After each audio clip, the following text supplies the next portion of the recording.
নমস্কার বন্ধুরা, আমার ইউটিউব চ্যানেল লক্ষ্মী জানাতে আপনাদের সবাইকে স্বাগত। আজ আমি 2026 সালের রায় ও মার্টিনের প্রশ্নবিচিত্রায় দ্বিতীয় পর্যায় ক্রমিক মূল্যায়ন পঞ্চম শ্রেণীর বাংলা 9 নম্বর school Raiganj girls high school HS সমাধান করছি। 1 নম্বর সঠিক উত্তরটি বেছে নিয়ে লেখো। 1 গরান গাছের ছোট ছোট ফুল লাল, নীল, হলুদ, কমলা রঙের, হলুদ রঙের। 2 পালিয়ে গেল অনেক দূরে, কোথায়? মাঠের ধারে, সাত সাগরের পারে, বকুলতলায়, চাপার বনে, সাত সাগরের পারে। 3 চাঁদ উঠলে গাছটি মাছ, ভালুক, মুকুট, রূপালি ঝালর হয়ে যেত। চাঁদ উঠলে গাছটি মুকুট হয়ে যেত।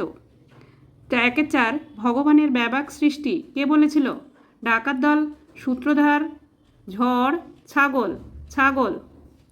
5 সদস্য হলো সদস্য শব্দটির পুংলিঙ্গবাচক শব্দ, ক্লীবলিঙ্গবাচক শব্দ, স্ত্রীলিঙ্গবাচক শব্দ, উভলিঙ্গবাচক শব্দ। সদস্য হলো স্ত্রীলিঙ্গবাচক শব্দ।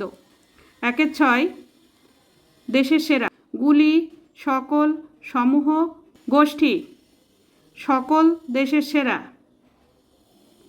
7 বেমানান শব্দ কোনটি? মেঘ, বৃষ্টি, আকাশ, ছাদ। ছাদ হচ্ছে বেমানান। 8 ওগো আজ, তুই, আমার, তোমরা, তোরা, তোরা যাসনে ঘরের বাহিরে। ওগো আজ তোরা যাসনে ঘরের বাহিরে। 9 গুপিগাইন বাঘাবাইন কার লেখা? সুকুমার রায়, উপেন্দ্র কিশোর রায় চৌধুরী, সত্যজিৎ রায়, সুখলতা রাও। উপেন্দ্র কিশোর রায় চৌধুরী। 2 নম্বর একটি বাক্যে উত্তর দাও। 2-1 পাতা পাল্টাতে চাও কে বলেছে? পাতা পাল্টাতে চাও একথা বলেছে বনের পরী। 2 মনে পড়ে অভিমানী, অভিমানী কে? মনে পড়ে অভিমানী, অভিমানী কঙ্কাবতী। 2-3 তখন 3 জনে এগিয়ে চলেছে প্রায় এক লাইনে। 3 জন কারা? তখন 3 জনে এগিয়ে চলেছে প্রায় এক লাইনে। 3 জন হলো ধনাই, আরজান ও কফিল। 2-4 কুমির ও শিয়াল কিসের কিসের চাষ করেছিল? কুমির ও শিয়াল মিলে আলু, ধান ও আখ চাষ করেছিল। 2-5 মায়াতরু শব্দটির অর্থ কী? মায়াতরু শব্দের অর্থ মায়াবী গাছ। 2-6 দুপুরবেলা চারিদিক অন্ধকার হয়ে এলো কেন? দুপুরবেলা চারিদিক অন্ধকার হয়েছিল কারণ চারিদিকে আকাশ কালো মেঘে ছেয়ে গিয়েছিল তাই। 2-7 মাঠ মানে ছুট কবিতায় মাঠ শব্দটিকে কতবার ব্যবহার করা হয়েছে? মাঠ মানে ছুট কবিতায় মাঠ শব্দটিকে 10 বার ব্যবহার হয়েছে। 2-8 বাক্য রচনা করো। দুরন্ত। দুরন্ত ছোট্ট ছেলেটি খুব দুরন্ত। 2-9 রবীন্দ্রসঙ্গীতের গায়ক হিসেবে ভদ্রলোকের সুনাম আছে। পুংলিঙ্গবাচক শব্দগুলিকে বদলে পুনরায় বাক্যটি লেখো। এই বাক্যটি পুনরায় লিখলে হবে রবীন্দ্রসঙ্গীতের গায়িকা হিসেবে ভদ্রমহিলার সুনাম আছে। রবীন্দ্রসঙ্গীতের গায়িকা হিসেবে ভদ্রমহিলার সুনাম আছে। 2-10 বাদলা হাওয়া বিশেষ্য ও বিশেষণ লেখো। বাদলা হাওয়া, বাদলা হচ্ছে বিশেষণ, হাওয়া বিশেষ্য। 2-11 বর্ণগুলিকে সাজিয়ে শব্দ তৈরি করো। নাম্বার ক এটি সাজিয়ে লিখলে হবে লুটোপুটি। নাম্বার খ এটি সাজিয়ে লিখলে হবে পালং পাতা।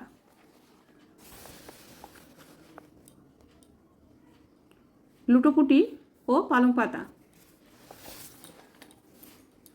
2-12 বিপরীতার্থক শব্দ লেখো। শাশ্বত,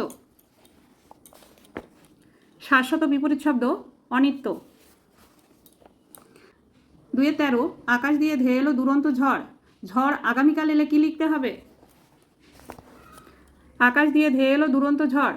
ঝড় আগামীকাল এলে লিখতে হবে আগামীকাল আকাশ দিয়ে ধেয়ে আসবে দুরন্ত ঝড়। 3 নম্বর নিচে যে কোনো দুটি প্রশ্নের উত্তর দাও। 3-1 ছোট্ট ফণিমনসা গাছের দেমাকে মাটিতে পা পড়ছিল না কেন? সেই দেমাক তার ভেঙে গেল কিভাবে? বনের পরীর বরে ছোট্ট ফণিমনসার গায়ে পালং শাকের মতো কচি নরম সবুজ পাতা হওয়ায় দেমাকে মাটিতে তার পা পড়ছিল না। একটি ছাগল ফণিমনসা গাছের কচি সবুজ পাতাগুলো মুড়িয়ে খেয়ে ফেলায় তার দেমাক ভেঙে গেল। অথবা মধুর চাক খুঁজে পাওয়ার পন্থাটি কি? ধনাই কিসের মন্ত্র জানে? মৌচাক খোঁজার পদ্ধতি হলো মৌমাছি ফুল থেকে মধু সংগ্রহ করে কোন দিকে ছুটে চলেছে সেদিকে লক্ষ্য রাখা ও তার পিছু নেওয়া। ধনাই মধুর চাক কাটার মন্ত্র জানে। অথবা ভগবানের রক্ষীরা কার কার দ্বারা কিভাবে নাকাল হলো? ভগবানের রক্ষীরা মোরগ, মৌমাছি ও বাঘ এদের কাছে নাকাল হলো।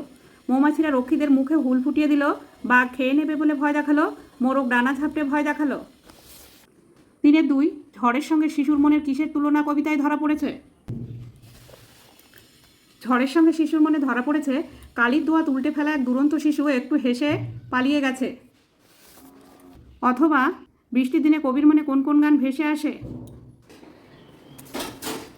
অথবা বৃষ্টির দিনে কবির মনে বৃষ্টি পড়ে টাপুর টুপুর নদে এলো বান গান ভেসে আসে। অথবা দিনের বিভিন্ন সময়ে কবি গাছকে কোন কোন রূপে দেখেছেন? মায়াতরু কবিতায় দিনের বিভিন্ন সময়ে কবি গাছটিকে বিভিন্ন রূপে দেখেছেন। যেমন সন্ধেবেলায় দেখে মনে হতো যেন একটা ভূতের নাচ জুড়েছে, চাঁদ উঠলে ভালুকের মতো লাগতো, আবার বৃষ্টি পড়লে ভালুকটার যেন কাঁপুনি দিয়ে জ্বর এসে যেত। বৃষ্টির শেষে চাঁদের আলো গাছের উপর পড়লে মনে হতো যেন লক্ষ হীরার মুকুট পড়েছে।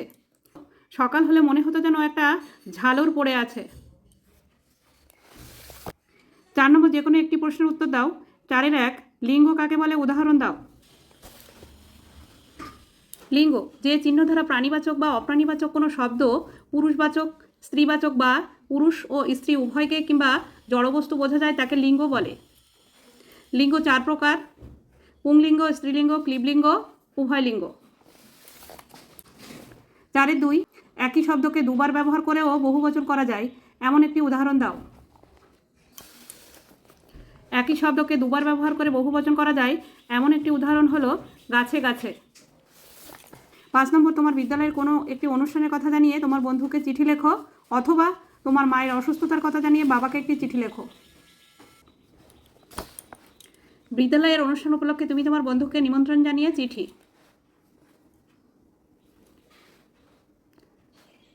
চিঠিটি ঠিক এইভাবে লিখতে হবে।